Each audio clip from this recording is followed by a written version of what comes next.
Este país casi nunca aparece en las noticias, y cuando aparece, normalmente es por la migración laboral, el campeón absoluto de la pobreza entre todos los países postsoviéticos. No importa qué cifra mires, está mal. El tamaño de la economía, los salarios, la libertad de expresión. Tayikistán es un país de gente increíblemente amable y hospitalaria, tomado en silencio hace 30 años por un viejo astuto, Emomali Rahmon, un hombre que todos aquí conocen, porque su cara está literalmente en todas partes, en las escuelas, en las oficinas, en las calles, en los carteles con sus frases.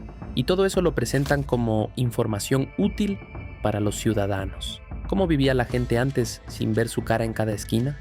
En Tayikistán, Rahmon no es solo un presidente, es prácticamente una deidad local. La gente incluso se dirige a él como su excelencia. Peshvoi Muazzami Millat, presidente Jumhuri Tayikistán, Janobi Oli, Muhtaram Emomali Rahmon. Tiene de todo, una prohibición de barbas, de bodas y hasta del plof. Les rogué que no me obligaran a afeitarme, pero la policía no me devolvió mis documentos hasta que me quité la barba. Este es Tayikistán, un país que el mundo prácticamente olvidó. Y justo por eso ahí se puede hacer lo que sea, sobre todo si eres el presidente. Hoy vamos a descubrir quién es Emomali Rahmon y cómo logró mantenerse en el poder durante 3 décadas. Un hombre que empezó como director de una granja estatal y que ahora lleva el título oficial de fundador de la paz y la unidad nacional, líder de la nación. Сегодня основатель мира и национального единства. Лидер нации, основатель мира и национального единства, лидер нации. Лидер нации. Y si alguien dice algo que no le gusta al líder de la nación, puede terminar en prisión. Así que, ¿cómo terminó este país convertido en un negocio familiar? ¿Por qué millones de tayikos están regados por todo el mundo? ¿Y qué pasará cuando el jefe algún día deje el cargo? Para entender por qué Tayikistán está hoy donde está, hay que rebobinar un poco.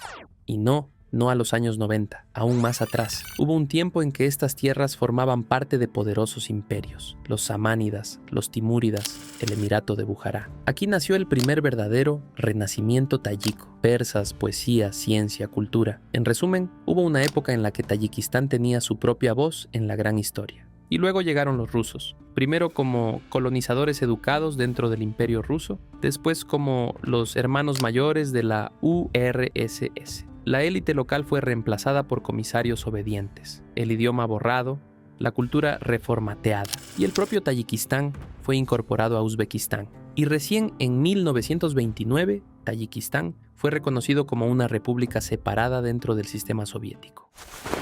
Cuando Tayikistán se convirtió en república soviética, no había casi nada, y por eso, en aquellos años, las autoridades soviéticas dijeron: vamos a construir algo grande y épico. Y así pasó. En los años 30, fábricas, presas, canales, carreteras. En los años 40, represiones, deportaciones, kolchoses. En los años 50 hasta 80, urbanización masiva. Dushanbe creció, aparecieron institutos, teatros, incluso un metro. Apareció aviación, fábricas, industria ligera, universidades, toda esa infraestructura soviética. Construyeron la central hidroeléctrica de Nurek, una de las más potentes del mundo en aquel momento. Levantaron decenas de plantas, químicas, algodoneras, incluso de maquinaria. Era un lugar donde la gran potencia cultivaba la amistad entre pueblos, mientras los obreros de Dushanbe vertían hormigón en obras de Moscú. A cambio, estabilidad, salami y un periódico mural con el retrato de Brezhnev. Entre los principales recursos, algodón. En tiempos soviéticos a Tayikistán llamaban la República del Algodón, y cada segundo kolchos trabajaba para ese oro blanco. Pero junto con los ingresos venía la explotación. Niños en los campos, trabajo forzado, un sistema centralizado donde toda la ganancia iba hacia arriba a Moscú. Como resultado, millones de toneladas de materia prima a la exportación. Pero había un matiz. Todo esto en papel se veía perfecto, en la práctica para nada. Tayikistán seguía siendo la república más atrasada de la URSS en nivel de ingresos. Aunque Moscú enviaba educación y cultura, a la pobreza, el desempleo y los enchufes no desaparecían. Aún así, al menos había sentido, había futuro. Alguien soñaba con una carrera en el partido, alguien con estudiar en Kiev o Tashkent, alguien simplemente agradecía tener electricidad. Se vivía pobre pero estable, los salarios pequeños, pero había trabajo, la comida por cupones, pero existía. el orden duro pero al menos comprensible. El país seguía siendo uno de los más pobres de todo el territorio soviético, pero tenía la tasa de natalidad más alta. Una familia de 6 a 8 hijos era la norma. Por cierto, Tayikistán se convirtió en la república más joven de la Unión en edad promedio. Aproximadamente 60% tayikos, el resto uzbecos, kirguises, rusos, judíos, tártaros. Узбечка. А вы? Таджик. А вы? Русский. Pero con cada década, la diversidad étnica fue disminuyendo. Sobre todo después de los 70, cuando la rusificación se intensificó. Alguien quería dar educación superior a sus hijos. Alguien soñaba con llegar a Moscú. Alguien simplemente se aferraba al orden porque sabía, sin él, sería peor.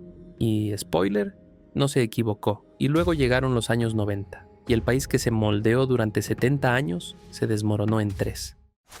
En 1991, Tayikistán se convirtió en un estado independiente, y mientras algunos vecinos tenían petróleo, gas, oro o al menos un plan de acción, Tayikistán se quedó con montañas, una población desmoralizada y un presupuesto en cero.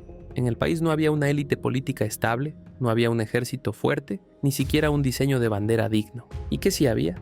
De un lado, los antiguos comunistas, militares y burócratas que querían estabilidad y dejar todo igual, solo que sin Moscú. Del otro, unos se orientaban hacia Irán y el modelo islámico.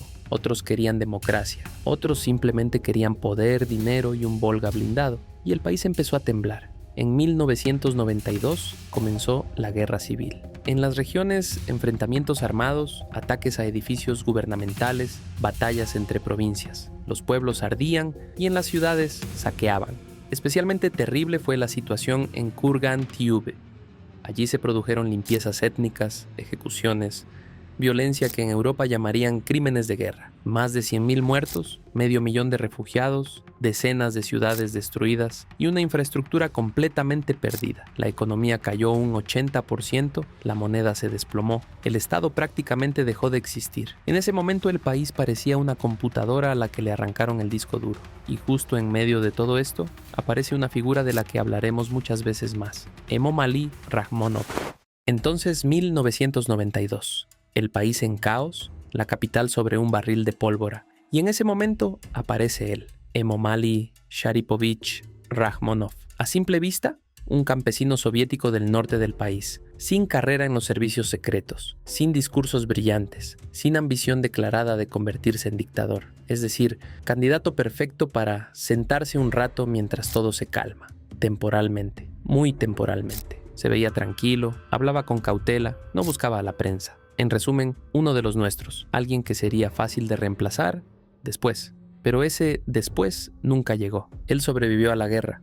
Él logró negociar con enemigos. Él reunió a militares, burócratas y aliados rusos a su alrededor. Y lo más importante, aprendió a jugar a la política mejor que todos sus competidores. En el momento en que Ramón llegó al poder, el presupuesto del país no alcanzaba ni para pagar salarios públicos, y mucho menos para escuelas, carreteras o medicina. Por hambre, la gente plantaba patatas al pie de los edificios. Niños morían por falta de antibióticos. En las calles, grupos armados. En las regiones, señores locales con fusiles. Y ahí Rahmon como político empezó a actuar no con dureza, sino con pragmatismo. Lo primero, establecer control sobre las fuerzas de seguridad. Luego, firmar un acuerdo de paz con la oposición en 1997. Después, repartir cargos a antiguos comandantes de campo para tenerlos cerca y no enfrente. Además, llamados a la reconciliación nacional e incluso reconocer el Islam como una parte importante de la sociedad, lo cual en su momento sonaba progresista. Fue duro.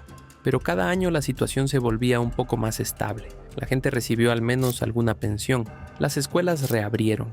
Comenzó a crecer el volumen de remesas porque millones de tayikos se fueron a trabajar al extranjero. Y lo más importante, dejaron de disparar. Y después de 5 años de guerra, eso ya parecía felicidad. Sí, el nivel de vida era terrible, pero al menos ya era vida, no supervivencia con un fusil en un sótano.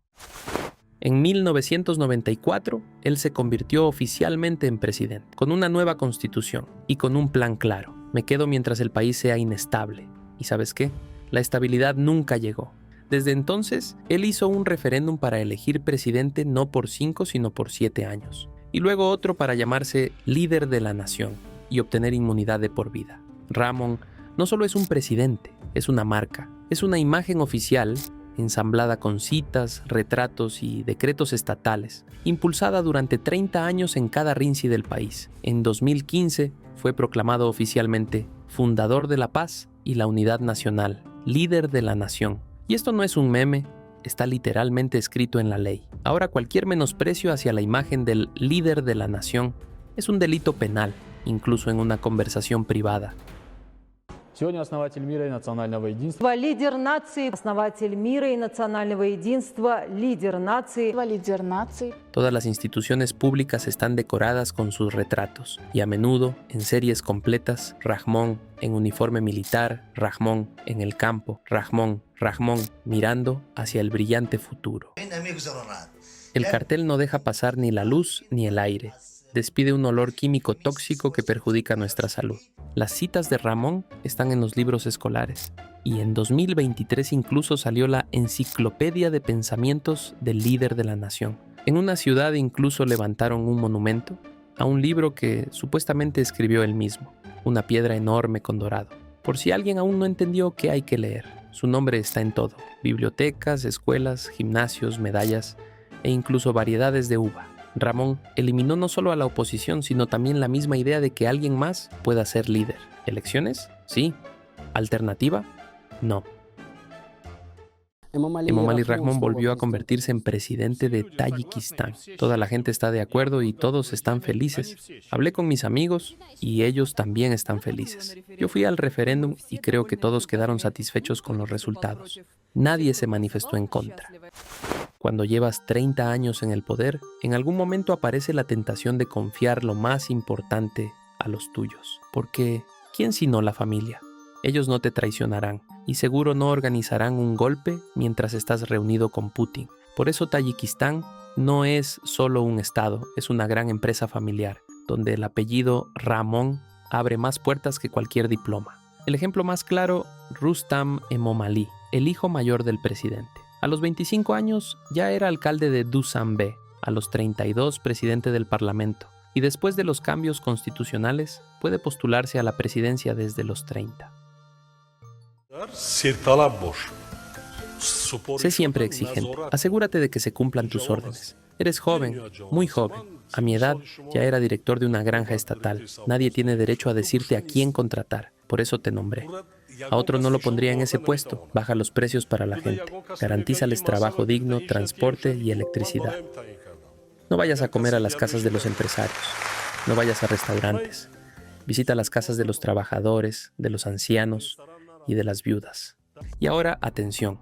No se le puede citar en la prensa sin permiso. No da entrevistas ni aparece públicamente. Las hijas ocupan cargos en ministerios, embajadas y grandes empresas. Una de ellas, Osoda Rahmon, dirige la oficina presidencial y otra se dedicaba a las inversiones internacionales. Todo, por supuesto, dentro del círculo de confianza. Los yernos en los consejos de bancos estatales, empresas públicas y cuerpos de seguridad. Los sobrinos, primos, cuñados dirigen aduanas, energía y el sector de telecomunicaciones. Una investigación afirmaba que más de 25 familiares del presidente ocupan puestos clave del Estado. Pero oficialmente todo está bien, simplemente casualidades.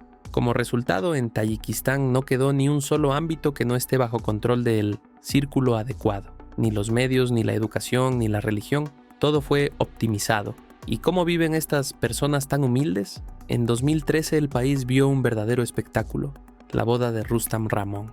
Y aunque la ley permite no más de 150 invitados y un máximo de 3 horas de celebración, la boda duró 7 días. Y el presupuesto fue de unos $1.500.000. Y uno de los invitados regaló a los recién casados simplemente $1 millón en efectivo. El presidente Rahmon ni siquiera intenta aparentar que es un humilde servidor del pueblo. Al contrario, adora el lujo y no tiene ninguna vergüenza en mostrarlo. En septiembre de 2021, cuando Dushanbe recibió a los líderes de Asia Central y Rusia para 2 grandes cumbres regionales, se organizó un banquete informal en la residencia presidencial. Todo era como un cuento de hadas, pero pagado con dinero del presupuesto, entre los invitados presidentes, primeros ministros, delegaciones. Entre las decoraciones, instalaciones gigantes de frutas, peras y uvas, una fuente hecha de sandías.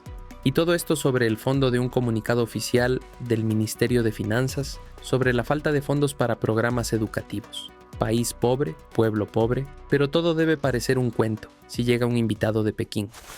Tayikistán es probablemente el único país del mundo donde el Estado no solo te dice cómo vivir, te dice cómo debes lucir, cómo puedes celebrar e incluso cómo llamar a tu hijo, para no ofender los intereses nacionales. En 2007 se aprobó en el país una ley para limitar los gastos en bodas.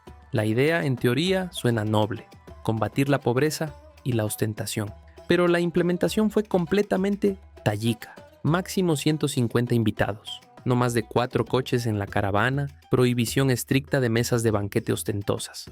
La explicación oficial: las bodas lujosas provocan deudas, migración y presión social. Los padres piden préstamos para no avergonzarse ante los vecinos. Luego no pueden pagarlos y después se van a trabajar a Rusia. En los años 2010 comenzó otra ola de modernización, esta vez visual. La policía salió a las calles a cazar barbas, literalmente. Detenían a los hombres, los afeitaban a la fuerza o los obligaban a firmar un compromiso de ser patriotas. La lógica: si llevas barba, eres un radical religioso y por lo tanto una amenaza. La barba es una imitación de las ideas del grupo terrorista y extremista talibán, cuya actividad está prohibida en nuestro país. Al dejarse crecer la barba, enviamos una señal: vengan, aceptamos sus ideas, aquí tienen seguidores. No existe una prohibición oficial, pero casi todos los hombres con barba en el país son ancianos. Luego el gobierno pasó a los nombres. En 2016 se prohibieron los nombres extranjeros, incluyendo árabes, islámicos e incluso algunos clásicos musulmanes como Muhammad o Ali. El motivo es el mismo: proteger la identidad nacional. Pero tampoco quedó ahí. El aspecto patriótico del ciudadano tayiko. En el país existe realmente una idea oficial de cómo debe verse un ciudadano patriota. ¿Y qué significa esto? Debes estar sin barba, sin ropa islámica, sin moda occidental, sin colores llamativos en el cabello, sin tatuajes y sin individualidad marcada. En pocas palabras, debes parecer una foto de documento, preferiblemente sin sonrisa. En Tayikistán puedes ser pobre, estar desempleado, no tener perspectivas, pero lo principal es verte modesto, patriótico y sin barba. Oficialmente, Tayikistán es un estado democrático y laico con prensa libre. Extraoficialmente, una palabra imprudente puede arruinarte la vida. Y no es una metáfora. En Tayikistán, el concepto de extremismo es extremadamente flexible. Basta con escribir en Facebook algo que no suene suficientemente entusiasta sobre Ramón y ya estás en el radar de la policía. Le diste like a un post sobre corrupción. Prepárate para una charla amistosa con las fuerzas de seguridad. En los años 2020, cientos de personas fueron detenidas por publicaciones en redes sociales. YouTube, Instagram, TikTok se bloquean periódica o selectivamente, especialmente antes de elecciones o durante protestas. En los últimos años, decenas de periodistas han sido arrestados, golpeados o forzados a huir del país. Los que se quedaron o guardan silencio o calculan cada palabra. Umar Ali Kubatov, uno de los pocos que criticó abiertamente a Ramón, fundó el movimiento opositor Grupo 24. Habló sobre la corrupción, la familia, la dictadura. En 2015 fue asesinado en Estambul. Oficialmente la causa no se ha determinado. Extraoficialmente todos se entienden perfectamente. Y por eso, nadie quiere ser el próximo Kubatov. Imagina un país que lo tiene literalmente todo: oro, plata, aluminio, uranio, algodón, enormes hidroeléctricas. Y ahora imagina que en ese mismo país el salario mínimo, $170. El nivel oficial de subsistencia más bajo que en muchos países africanos. Más del 27% de la población vive por debajo del umbral de pobreza y en las zonas rurales hasta el 40%. Todo esto en un país que exporta recursos por cientos de millones de dólares al año. Aquí funciona una de las hidroeléctricas más grandes del mundo, la central de Nurek. Aquí está Talco, un gigante del aluminio que exporta cientos de miles de toneladas de metal cada año. Hay oro. Y sí, se extrae por toneladas. Pero, ¿dónde está? Y todo porque los recursos más importantes están bajo control de las personas correctas. El Centro de Investigación contra la Corrupción y el Crimen Organizado publicó una investigación sobre cómo las empresas de la familia Ramón eran liberadas de impuestos. En marzo de ese año, el propio presidente firmó un decreto que eximía a 3 empresas del pago del impuesto al valor agregado y de los aranceles sobre materiales de construcción, oficialmente para la renovación de complejos turísticos y hoteles. Extraoficialmente, 2 de esas 3 empresas estaban directamente vinculadas a la familia de Sojibov, el esposo de la tercera hija del presidente. Tayikistán es, en teoría, un país rico, y hay otro jugador en esta historia: China. Mientras Occidente impone sanciones y Rusia invade Ucrania, Pekín construye y presta dinero, con intereses. Carreteras, China. Hidroeléctricas, China. Edificios del gobierno, otra vez China. Deuda, también China. Tayikistán tiene una deuda externa de $3.000 millones, de los cuales 900 millones con Pekín. Y en 2011, Tayikistán oficialmente cedió a China más de 1.000 kilómetros cuadrados de su territorio. Dicen que China es el mayor inversor, pero parece más que está comprando el país poco a poco, a plazos. En muchos países la migración es una opción. En Tayikistán es casi una obligación. Si quieres alimentar a tu familia, te vas. Punto. Para 2023, más de 1.500.000 tayikos viven fuera del país. Eso es más del 15% de toda la población. Y según cifras no oficiales, 1 de cada 5. O incluso 1 de cada 4. Y no es solo migración, es el pilar económico del Estado. Más del 30% del Producto Interno Bruto del país proviene de las remesas de migrantes. En algunos años, llega incluso al 40%. Ningún otro país de Asia Central depende tanto del dinero que envían sus propios ciudadanos desde el extranjero. La mayoría se va a Rusia. Son tantos que en Tayikistán hablan de Moscú como de la segunda Dushanbe. En las ciudades rusas, los tayikos son constructores, choferes, limpiadores, lavaplatos. Y ahora imagina esto. Una persona en Tayikistán estudia en la universidad, aprende idiomas, sueña y acaba trabajando como guardia de un paso subterráneo en Rusia, porque en casa no hay ninguna oportunidad. En Tayikistán, la educación no es un camino a la carrera, es preparación para la migración. Teóricamente, el gobierno debería actuar, crear empleos, apoyar negocios, construir economía. Pero en la práctica, la lógica es simple. La gente se va, menos desempleo. La gente envía dinero, más ingresos al presupuesto. Por eso el gobierno no combate la migración, vive de ella. En Tayikistán, una persona exitosa no es un ministro, ni un empresario, ni un médico. Es quien logró comprarle un refrigerador a su mamá con dinero de Rusia. Y el mejor plan para un joven es encontrar cualquier manera de irse. Emomali Rahmon ha sido presidente por tanto tiempo que ya es difícil decir si el país le pertenece a él o él pertenece al país. Desde 1992 al mando. Eso significa que una parte de la población nunca ha visto a otro presidente. Rustam Emomali ya es alcalde, presidente del parlamento y, por todos los parámetros posibles, heredero del poder. Y hasta la Constitución ajustaron un poquito para que todo encajara. Ahora uno puede postularse a la presidencia desde los 30 años y Rustam acaba de cumplir 30. Perfecto. ¿Es posible un cambio en Tayikistán? En teoría, sí. En la práctica, todavía no. La oposición inexistente, la sociedad civil aplastada, los medios controlados, la emigración masiva, el pueblo cansado y asustado. Pero la historia enseña algo importante. Los sistemas autoritarios parecen eternos, hasta el momento en que dejan de existir, y casi siempre de forma inesperada.